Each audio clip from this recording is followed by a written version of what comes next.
در چنین شرایط کاهنان به قسم یکم خیمه همیشه می درآیند تا که عبادت خدا را بجا آورند. اما به قسم دوم خیمه سال یک بار فقط سرکاهن می درآید، آن هم بیخون نه که آن را برای خودش و برای خطاکاری‌های قوم قربانی می کند. و روح القدس با این نشان می دهد که تا دمی که خیمه یکم وجود دارد هنوز راه قدس گشاده نشده است.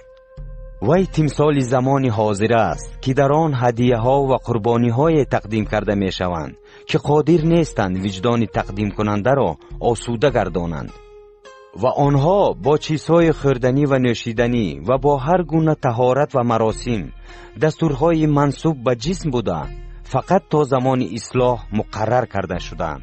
پرده های مسکن و پرده از لاجورد و ارغوان و قرمز و کتان نازک دوتابه بساز، با بافت صنعتکارانه آن را با کروبیان بساز و آن را بر 4 ستون عقاقیا بیاویز که آنها با طلا پوشانیده شده باشند. علمک هاشان از طلا باشد، بر 4 پایه نخره ایستاده باشند.